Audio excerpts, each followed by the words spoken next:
Assalamualaikum warahmatullahi wabarakatuh. Bismillah walhamdulillah wassalatu wassalamu ala rasulillah Sayyidina wa maulana Muhammad ibn Abdullah wa ala alihi wa sahbihi wa man walah wa la hawla wa la quwata illa billah. Rabbi syrah li sadri wa yassir li amri wa hlul 'uqdatam min lisani yafqahu qawli. Melanjutkan kajian kita di dalam kitab Risalatul Jami'ah sampai di dalam pembahasan yang membatalkan salat yang terakhir,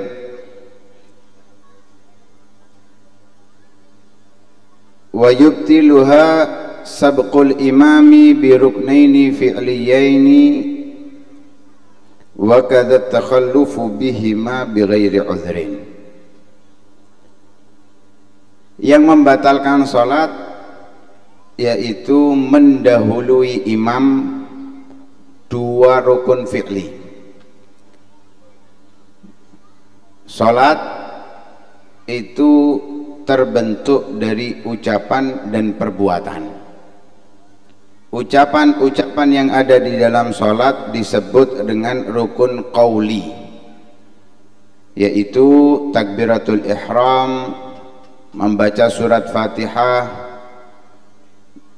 membaca tasyahud akhir, salawat kepada Nabi sallallahu alaihi wasallam di dalam tasyahud akhir, dan salam. Ada juga yang disebut dengan fi'li, yaitu perbuatan-perbuatan yang ada di dalam sholat seperti berdiri, ruku, i'tidal, sujud dua kali, duduk di antara dua sujud, duduk tasyahud akhir. Ini rangkaian sholat. Ada hal yang membatalkan sholat yang perlu kita ketahui, yaitu mendahului imam dengan dua rukun fi'li, dua rukun perbuatan. Bagaimana gambarannya?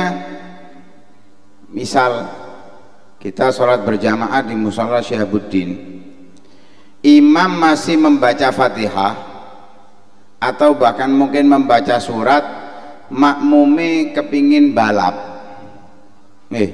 Gara-gara mari ndelok Marquez kalah gak terima, akhirnya kepingin nyalep gara-gara imamnya jenenge Valentino Rossi. Nggih, gak terima, nyalep sholati, rukuk disian. Gak cukup rukuk disian, iktidal pisan disian. Sik gak terima, langsung menuju sujud, baru merunduk, batal sholatnya. Kenapa? Karena mendahului imam dengan dua rukun fi'li ini sudah menyalahi aturan sholat berjamaah. Nabi sallallahu alaihi wasallam bersabda, innama ju'ilal imamu liyutamma bih. Imam itu dijadikan panutan. Lah kalau makmume gak meloi imam, lah kaya apa sholat berjamaah? Akhirnya wong sing teko masbuk iki wis rakaat kedua bingung, aku iki berjamaah karo sapa iki? Nggih, sing ndek ngarep sik ngadeg, sing ndek mburine wis sujud. Iki sing dadi imam sing ndek mburi ta sing ndek ngarep iki? Lah dijadikan imam itu untuk diikuti. Kalau nggak mau ngikuti ya nggak usah sholat berjamaah. Mendahului imam dengan dua rukun seperti yang tadi kita gambarkan, imamnya masih membaca Fatihah atau membaca surat, makmumnya sudah menuju sujud, mulai merundukkan kepala dari i'tidal menuju sujud, langsung batal sholatnya. Atau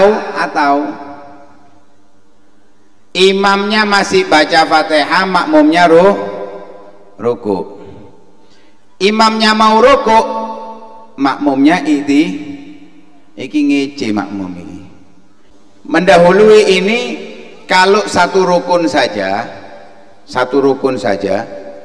itu nggak batal, tapi hukumnya haram bila sengaja dan mengetahui hukumnya. Kalau nggak sengaja,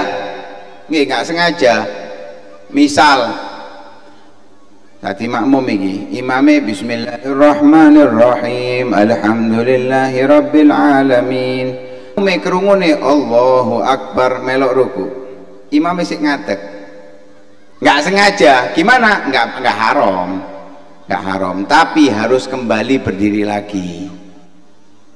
Nggih. Atau nggak tahu hukumnya, ini biasa disebut di dalam hukum fikih jahil ma'dzur, orang yang bodoh tapi ditolerir, nggak ngerti hukum tapi dimaafkan. Siapa itu? Orang yang nasya'a fi badiyatin ba'idatin anil ulama, orang yang hidup di pelosok jauh dari ulama. Jadi ndek lontar iki kalau nggak ngerti hukum nggak dimaklumi. Kenapa? Wake ulama di gini. Nggih, di sekitar lontar nang Mojosari tambah wake. Nggih, niku pondoke wake, kauman ya ana pondoke. Kita ini hidup di lingkungan para ulama. Jadi lek gak ngerti hukum nggak dimaafkan. Nggak dimaafkan. Lah kalau satu rukun hukumnya haram. Nyalep imam satu rukun haram. Karena ada riwayat dari Abu Hurairah radhiyallahu taala anhu, beliau menyampaikan, "Amma yakhshal ladzi yarfa'u ra'sahu qabla al-imam an yuhawwilallahu ra'sahu ra'sa himar aw yaj'ala suratahu surata himar." Tidakkah takut, khawatir orang yang sholat di belakang imam tapi mengangkat kepalanya di dalam rukuk, imamnya rukuk, dia rukuk, imamnya belum i'tidal ngangkat dulu? Nggak takut nanti di hari kiamat dirubah wajahnya seperti keledai, atau wajahnya dirubah seperti wajah keledai? Ini disampaikan oleh Abu Hurairah radhiyallahu taala anhu. Beliau menyampaikan bahwa itu adalah sabdanya Nabi Shallallahu alaihi wasallam. Lah karena itu, karena ancaman yang sangat besar, bayangkan sampai metu toko omah sikile sikil menungso, nggih, tangane tangan menungso, awake menungso, sirahe iki sirah keledai. Ngerti keledai? Ngerti napa mboten? Napa keledai iku? Keledai itu mirip pedet anaknya kuda lah, mirip kuda tapi kecil ya.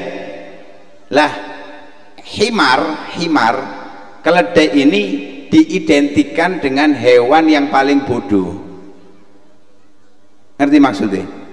Nah, jadi kalau ada makmum nyalep imam itu tampilan bahwa dia nggak ngerti hukum, atau ya nguniku mang wis siap-siap akan diganti kepalanya, diganti dengan kepala himar. Na'udzubillah min dzalik. Lah kalau nyalep setengah, ya apa? Setengah. Makmume apa imame sik Fatihah, kate ruku, mari Fatihah wis kate ruku. Allah, makmume Allahu Akbar. Akeh napa mboten? Nggih. Kata napa mboten? Apa hukumnya? Ada perbedaan antara Imam Ibnu Hajar dan Imam Romli. Mereka mengatakan, ada yang menyatakan hukumnya haram, ada yang menyatakan hukumnya makruh.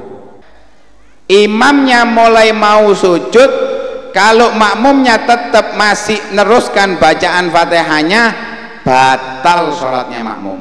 Kecuali kalau sekalian nunggu imam sujud, dia langsung berpindah posisi dari berdiri langsung menuju sujud. Jadi makmumnya gak atik rukuk, gak atik iktidal. Tapi setelah imame salam nambah satu Kenapa? Karena rokaat tadi nggak dianggap, rokaatnya tadi nggak ada anggap karena meninggalkan rukuk dan i'tidal. Jadi imamnya wis kate sujud, Fatihah durung mari langsung sujud. Lah kalau terlambat dari imam dengan 2 rukun tanpa ada uzur, uzur, apa uzurnya? Ada 11 yang disebutkan di dalam kitab Kasyifatus Saja karya Al-Imam An-Nawawi Al-Bantani, syarah daripada kitab Sulam Safinah. Jadi Syekh An-Nawawi Al-Bantani beliau mensyarahkan kitab Sulam Safinah yang dinamakan dengan Kasyifatus Saja, disebutkan ada 11 uzur, di antaranya uzur alasan boleh terlambat dari imam 2 rukun nggak batal itu kalau memang orangnya baca Fatihahnya lambat, nggak bisa cepet ya, karena mungkin baru bisa Fatihah atau mungkin gagap ya, nggak bisa cepet baca Fatihahnya, imame ngepot-ngepot, biasanya tarawih iki. Bismillahirrahmanirrahim. Alhamdulillahirabbil alamin arrahmanirrahim maliki yaumiddin iyyaka na'budu wa iyyaka nasta'in ihdinas siratal mustaqim siratal ladzina an'amta 'alaihim amin. Allahu akbar. Nggih. Dek lontar ngono salate. Oh, nggih. Ya apa tarawih model kayak ngono. Kate nyetakno rekor ngono wae. Jadi kalau sudah terlambat dari imam dengan 2 rukun tanpa alasan maka batal. Kalau ada alasannya maka dimaklumi sampai 3 rukun tawil. 3 rukun tawil itu selain i'tidal dan duduk di antara 2 sujud. Jadi tutuk no Fatihah bismillahirrahmanirrahim alhamdulillahirabbil alamin nggih. Sampai selesai. Imamnya lapo wis tutuk sujud kedua, gak apa-apa. Pokoknya sampai imamnya ngangkat ke rakaat kedua batal. Tapi apa yang harus dilakukan? Langsung sujud ya, langsung sujud ngangkat maneng. Jangan lupa setelah salam nambah 1 rakaat. Ini yang terakhir daripada yang membatalkan sholat ya, mendahului imam dengan 2 rukun fi'li atau terlambat dari imam dengan 2 rukun fi'li tanpa uzur maka membatalkan sholat. Mudah-mudahan yang kita dapatkan manfaat bisa menambah kesempurnaan sholat kita, terjaga daripada hal-hal yang membatalkannya. Amin ya rabbal alamin. Wassallallahu ala sayyidina Muhammadin wa ala alihi wasallam. Alhamdulillahi rabbil alamin.